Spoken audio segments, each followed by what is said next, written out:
Valaquenta, histoire des Valar et des Maiars d'après les récits des Eldar. Au commencement, Eru, l'unique, que dans le langage des elfes on appelle Ilúvatar, de son esprit créa les Ainur. Et devant lui, ils firent une grande musique. Le monde est issu de cette musique, car Ilúvatar rendit visible le chant des Ainur, et ils purent le voir comme une lumière dans les ténèbres. Et beaucoup d'entre eux s'éprirent de sa beauté et de son histoire, qu'ils virent naître et se développer comme dans une vision. Alors Ilúvatar donna être à leur vision, l'installa au milieu du vide. Le feu secret fut envoyé au cœur du monde, qui fut nommé Ea. Ceux des Ainur qui le voulurent se levèrent et entrèrent dans le monde au commencement du temps, et ce fut leur tâche que de l'achever, et leur travail que d'accomplir la vision qu'ils avaient entrevue. Ils œuvrèrent longtemps dans les espaces d'Ea, qui sont plus vastes que ne peuvent le concevoir les elfes ou les humains, jusqu'à ce qu'au moment assigné fut créé Arda, le royaume de la terre. Puis ils prirent la vêture de ce monde et y descendirent, et depuis lors y demeurent. Les plus grands de ces esprits furent appelés par les elfes les Valar, les puissances d'Arda, et les humains souvent les appelèrent des dieux. Les seigneurs des Valar sont au nombre de 7, et les Valiers, les reines des Valar, sont 7 aussi. Ce sont les noms du langage des elfes comme on le parlait à Valinor. Mais ils ont d'autres noms dans le langage des elfes des terres du milieu, et beaucoup d'autres encore parmi les humains. Voici donc, dans le bon ordre, les noms des seigneurs. Manwë, Ulmo, Aule, Mandos, Lórien et Tulkas. Les noms des reines, Varda, Yavanna, Nienna, Esté, Vairë, Vanna et Nessa. On ne compte plus Melkor parmi les Valar, et son nom n'est pas prononcé sur la terre. Manwë et Melkor étaient frères dans l'esprit d'Ilúvatar. Le plus grand des Ainur qui descendit sur le monde était d'abord Melkor, mais Manwë est plus cher au cœur d'Ilúvatar et comprend mieux ses intentions. Il était destiné à être, dans la plénitude des temps, le premier des rois, seigneur du royaume d'Arda et maître de tous ses habitants. En ce monde, il a plaisir aux vents et aux nuages, dans toutes les régions de l'air, des plus hautes aux plus profondes, depuis l'extrême bord du voile d'Arda jusqu'aux aquilons qui font frémir les herbes. Sulimo est un de ses noms, seigneur du souffle d'Arda. L'oiseau rapide aux ailes vigoureuses, il l'aime, et tous vont et viennent à son ordre. Avec Manwë demeure Varda, dame des étoiles, qui connaît toutes les régions d'Ea. Sa beauté est trop forte pour être chantée par les mots des humains ou des elfes, car l'éclat d'Ilúvatar est encore sur son visage. Dans la lumière réside son pouvoir et sa joie. Elle sortit des profondeurs d'Ea grâce à l'aide de Manwë, après avoir connu Melkor avant la grande musique et l'avoir rejeté. Il la haïssait et la craignait plus que toute autre créature d'Eru. Manwë et Varda se séparent rarement et vivent à Valinor. Leur demeure domine les neiges éternelles, au-dessus de Hoyolossé, le dernier pic de Taniquetil, la plus haute montagne de la terre. Quand Manwë monte sur le trône, son regard, si Varda est à ses côtés, voit plus loin qu'aucun regard, à travers les brumes et dans l'obscurité, par-dessus les étendues marines.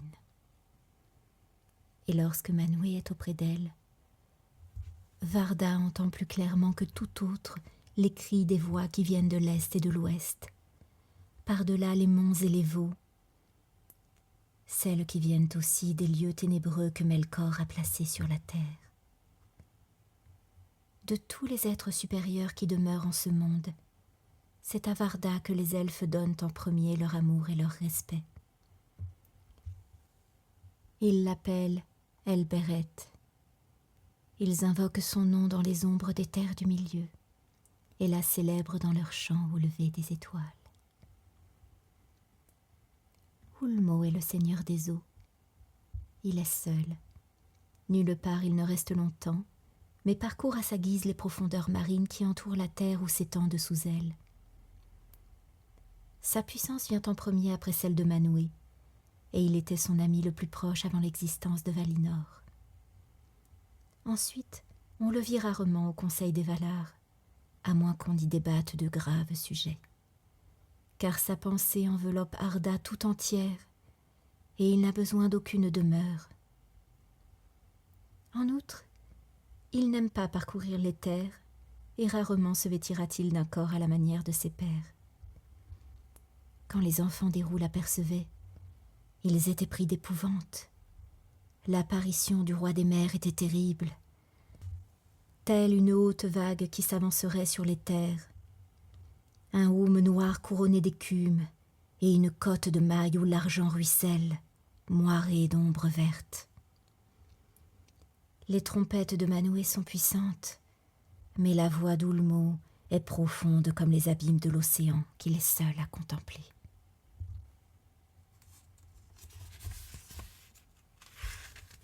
Néanmoins, Ulmo aime autant les elfes que les humains et ne les a jamais abandonnés, même lorsqu'ils encourent la colère des Valar.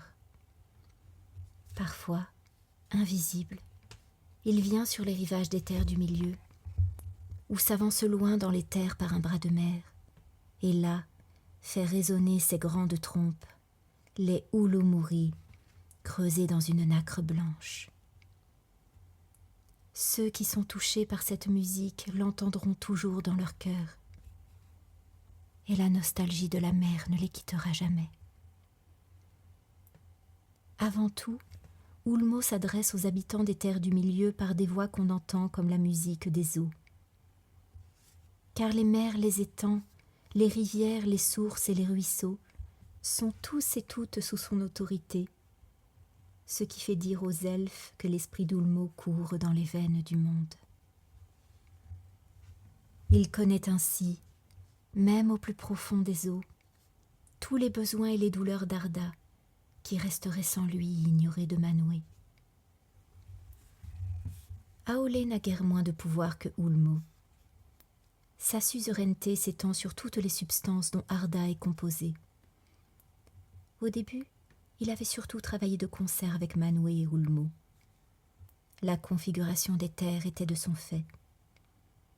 Il est forgeron et maître en tous les arts. Il prend autant de plaisir aux travaux qui demandent une main habile, si petit soit-il, qu'au majestueux palais d'antan. Lui appartiennent les gemmes enfouies dans la terre, l'or qui brille dans les paumes, comme les parois des montagnes et le lit des mers. Les Noldor ont beaucoup appris de lui, et il leur a gardé son amitié. Melkor en était jaloux, car l'esprit et les pouvoirs d'Aolé ressemblaient trop aux siens, et il y eut entre eux une longue inimitié. Melkor gâchait sans cesse ou défaisait ce qu'avait fait Aolé. Aolé se lassait de réparer le désordre et la confusion apportés par Melkor. Tous les deux, semblablement, désiraient créer du neuf et de l'inattendu, ce à quoi d'autres n'auraient pas encore pensé, et ils aimaient à ce qu'on loue leur talent. Mais Aolé resta fidèle à Eru. Il lui soumettait tout ce qu'il faisait. Il n'enviait pas le travail des autres, mais recherchait les avis et en donnait. Alors que Melkor se consumait d'envie et de haine, jusqu'à ce qu'il ne puisse plus rien que moquer les pensées des autres et détruire leurs œuvres s'il le pouvait. Yavanna est l'épouse d'Aolé, celle qui apporte les fruits.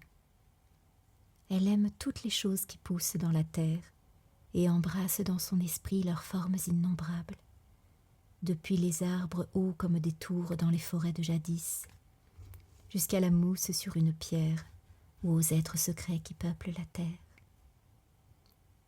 Yavanna est la seconde des reines des Valar, venant après Varda.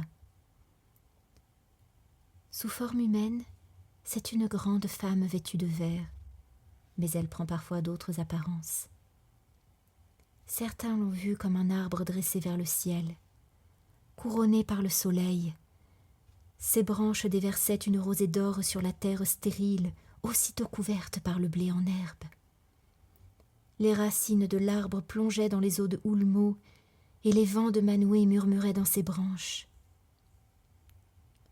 Chez les Eldar, on l'appelle Kementari, la reine de la terre. Les maîtres des esprits, les fées Anturi, sont deux frères qu'on appelle le plus souvent Mandos et Lorien. Au vrai, ce sont là les noms des endroits où ils demeurent, et leurs noms véritables sont Namo et Irmo. L'aîné, Namo, est à Mandos, à l'ouest de Valinor. C'est le gardien de la maison des morts, celui qui convoque les âmes de ceux qui sont tués. Il n'oublie rien et connaît toutes les choses à venir, sauf ce qui est resté du domaine d'Ilúvatar. C'est le grand juge de Valar, mais il ne prononce ses jugements et condamnations qu'à la demande de Manwë. Vairë, la fileuse, est son épouse. Elle tisse tous les événements de tous les temps dans ses toiles historiées qui tapissent le palais de Mandos, lesquelles s'agrandissent avec le temps qui passe. Le plus jeune, Irmo, est maître des visions et des rêves. Ses jardins sont à Lorien, au pays des Valar, les plus beaux qui soient au monde, peuplés de nombreux esprits. Esté, la douce, qui soigne tous les maux et les fatigues, est son épouse. Sa robe est grise, elle apporte le repos. Elle n'apparaît pas dans la journée, mais dort sur une île au milieu du lac de Lorelin, à l'ombre des arbres. Les sources d'Irmo et de Esté rafraîchissent tous ceux de Valinor, et souvent les Valar eux-mêmes viennent à Lorien pour y trouver le repos et se décharger des fardeaux d'Arda. Nienna, sœur des fées Anturi, est au-dessus de Esté, et elle vit seule. Son domaine est la souffrance. Elle pleure encore toutes les blessures que la terre a reçues sous les coups de Melkor. Sa douleur était telle, à mesure que la musique se déroulait, que bien avant sa fin, le chant de Nienna s'était changé en lamentation, et sa voix endeuillée s'entremêla au thème du monde avant même sa création. Mais pour elle-même, elle ne pleure pas, et ceux qui l'écoutent apprennent la pitié et l'espoir. Ses demeures sont à l'ouest de l'ouest, aux limites du monde, et elle vient rarement dans la ville de Valimar où le bonheur est roi. Elle se rend plutôt dans les domaines de Mandos, plus près des siens, et tous ceux qui attendent dans les cavernes de Mandos l'appellent à grands cris pour qu'elle rende force à leur esprit et change le chagrin en sagesse. Les fenêtres de sa demeure tournent le dos aux murailles du monde. Tulkas dépasse tous les Valar en force et en action d'éclat. On le surnomme Astaldo le Vaillant, et c'est lui qui vint en dernier sur Arda pour aider ses pairs à combattre Melkor. Il aime la lutte, les jeux de force, et jamais il ne monte un cheval, lui qui va plus vite que tout ce qui court sur la terre et ne se fatigue jamais. Il a des cheveux et une barbe dorée, le teint hâlé, toujours les armes à la main. Peu lui importe le passé ou l'avenir, et ses avis ne pèsent guère, mais son courage est grand. Nessa est son épouse, la sœur d'Oromé, agile, des pieds ailés, Elle affectionne les cerfs et les biches qui la suivent dans les régions sauvages, et elle peut les distancer, rapide comme une flèche et les chevaux au vent. La danse est sa passion, et à Valinor on la voit danser sur les gazons éternellement verts. Oromé est un puissant seigneur. S'il est moins fort que Tulkas, sa colère est terrible, tandis que Tulkas est toujours à rire, qu'il joue ou qu'il se batte. Même devant Melkor, dans les batailles qui précédèrent la venue des elfes, il riait de même. Oromé aime beaucoup les terres du milieu, et c'est à regret qu'il les quitta pour venir à Valinor. Il repassait souvent les montagnes vers l'est pour retrouver avec ses hôtes les plaines et les collines. C'est un grand chasseur de monstres et de bêtes féroces. Il se plaît parmi les chevaux, les meutes et tous les arbres. Ce pourquoi on l'appelle Aldaron, et les Sindar l'appellent Thoron, le seigneur des forêts. Nahar est le nom de son cheval, blanc sous le soleil, la nuit d'un argent étincelant. Valaroma est le nom de sa trompe, dont l'appel est comme un lever de soleil écarlate, un éclair déchirant les nuages, qu'on entendait au-dessus de toutes les autres dans les forêts que Yavanna avait fait lever sur Valinor. Car c'est là qu'Oromé entraînait ses amis et ses bêtes à poursuivre les créatures malfaisantes de Melkor. Vanna est son épouse, la toujours jeune, la sœur cadette de Yavanna. Les fleurs se dressent sur son passage, elles s'ouvrent sous son regard, et tous les oiseaux chantent pour l'accueillir. Voilà tous les noms des Valar et des Valiers. Voilà en bref à quoi ils ressemblaient aux yeux d'Eldar dans le pays d'Aman. Mais quelle que soit la beauté et la noblesse des formes qu'ils empruntent devant les enfants d'Ilúvatar, elles ne servent qu'à voiler leur éclat et leur puissance. Et s'il vous a été dit un peu de ce que les Eldar ont appris jadis, ce n'est rien à côté de leur être véritable, qui s'étend à des espaces et à des époques au-delà de notre imagination. Ils étaient 9 des plus grands et des plus nobles, mais l'un fut retiré et ils restèrent 8, les Aratar, les seigneurs d'Arda, Manwë et Varda, Ulmo, Yavanna et Aulë, Mandos, Nienna et Oromé. Si Manwë est leur roi, garant de leur allégeance envers Érou, ils sont égaux en majesté, sans pouvoir être comparés à d'autres, qu'ils soient Valar ou Maiar, ou à aucun être qu'Ilúvatar ait envoyé sur Ea. Avec les Valar vinrent d'autres esprits dont l'existence remontait aussi avant la création du monde, comme les Valar, mais à un moindre degré. Ce sont les Maiar, les sujets des Valar, leurs aides et leurs serviteurs. Les elfes n'en connaissent pas le nombre, et peu possèdent un nom dans aucun des langages des enfants d'Ilúvatar. Bien qu'il en fût autrement à Aman, sur les terres du milieu, les Maiar sont rarement apparus sous des formes visibles aux elfes ou aux humains. Les premiers des Maiar de Valinor dont les noms furent conservés dans l'histoire des jours anciens sont Ilmaré, la servante de Varda, et Eonwë, héros de Manwë et son porte-bannière, dont nul sur Arda ne surpasse la vaillance au combat. Mais ce sont Ossë et Oinen, d'entre tous les Maiar, dont se souviennent les enfants d'Ilúvatar. Ossë, vassal d'Ulmo, est le maître des mers qui entourent les terres du milieu. Il ne plonge pas dans les abîmes, mais se plaît sur les côtes et sur les îles, dans les vents de Manwë, car la tempête est son élément, et son rire se mêle au rugissement des vagues.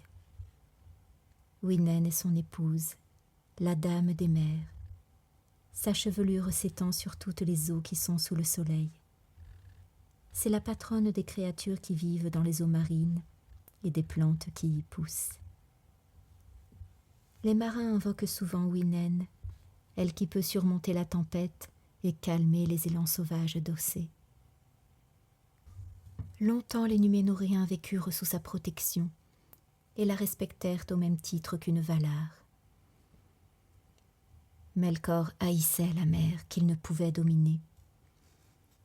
On dit qu'à la création d'Arda, il voulut faire endosser son vassal, lui promettant, s'il le servait, tous les domaines et les pouvoirs d'Ulmo. Voilà pourquoi il y eut jadis un tel bouleversement des mers que les terres faillirent être détruites. Mais Winen, à la demande d'Aolé, put contenir Ossé et le faire paraître devant Ulmo. Il fut pardonné et reprit son allégeance qu'il n'a plus jamais trahie. Néanmoins, le goût de la violence ne l'a pas entièrement quitté, et parfois sa fureur reprend obstinément, sans aucun ordre d'Ulmo, son maître. Ceux qui vivent auprès des mers, ou naviguent sur leur étendue, peuvent aimer Ossé, mais sans se fier à lui. Méliane était le nom d'une Maya qui servait Vanna et Esté, et qui vécut longtemps à Lorien, où elle soignait les arbres qui fleurissaient dans les jardins d'Ulmo, avant de venir sur les terres du milieu. Où qu'elle aille, les rossignols l'accompagnent de leurs chants. Le plus sage des Maillards fut Olorin. Lui aussi vivait à Lorien, mais il se rendit souvent dans les domaines de Niena, de qui il apprit la patience et la compassion. On parle beaucoup de Méliane dans le Quenta Silmarillion, mais on n'y mentionne pas le nom d'Olorin, car bien qu'il aimât les elfes, il passait parmi eux sans être vu, ou sous la forme d'un d'entre eux, et il ne savait pas d'où leur venaient les visions magnifiques ou les éclairs de sagesse qu'ils mettaient en leur cœur. Plus tard, il fut l'ami de tous les enfants d'Ilúvatar et prit en pitié leurs souffrances. Et ceux qui l'écoutaient abandonnaient leur désespoir et leurs noires pensées. Dernier d'entre tous, voici Melkor, le Tout-Puissant. Mais il a perdu le droit à ce nom, et les Noldor, ceux d'entre les elfes qui souffrirent le plus de sa malveillance, ne le prononcent jamais. Ils l'appellent Morgoth, le noir ennemi du monde. Ilúvatar le dota de grands pouvoirs et le mit au même rang que Manwë, partageant les pouvoirs et les connaissances de tous les Valar. Mais il les utilisa à des fins mauvaises et tourna sa force vers la violence et la tyrannie. Car il convoitait Arda et tout ce qu'elle renferme. Il voulait le royaume de Manwë et les domaines de tous les autres Valar. Déchu de sa splendeur, son arrogance tourna au mépris pour tout ce qui n'était pas lui, esprit impitoyable et stérile. Son intelligence se tourna en ruse pour détourner à ses fins propres tout ce qui pouvait lui servir, et le mensonge lui devint naturel. Au début, il aspirait à la lumière, mais le dépit de n'être pas seul à la posséder le précipita dans une colère brûlante, jusqu'à plonger dans une fournaise au fond des ténèbres. Les ténèbres furent le principal instrument de ces entreprises maléfiques, et elles remplirent de terreur tous les êtres vivants sur Arda. Pourtant, si grande était sa force au début, qu'en des âges oubliés, il avait affronté Manwë et tous les Valar, et qu'il avait longtemps gardé la maîtrise de la plus grande partie des terres. À cette époque, il n'était pas seul, car sa grandeur avait attiré à lui de nombreux Maillards, qui restèrent avec lui jusque dans les ténèbres, et d'autres qu'il avait pris à son service grâce à la corruption, au mensonge, à des présents perfides. Les plus redoutables de ces esprits étaient les Valarocar, les fléaux dévastateurs qu'on appelle sur les terres du milieu les Balrogs, les démons de la peur. Parmi ses serviteurs les plus connus, il en est un que les Eldar appelèrent Sauron, ou Gorsor le Cruel. Au début, il faisait partie des Maillards d'Aolé, et les récits de ce peuple racontent sa grandeur. À tout ce qu'a fait Melkor le Morgoth sur Arda, Les conspirations, les ruses et les trahisons, Sauron a pris part. Et il n'était moins mauvais que son maître quand ce qu'il en avait longtemps servi un autre.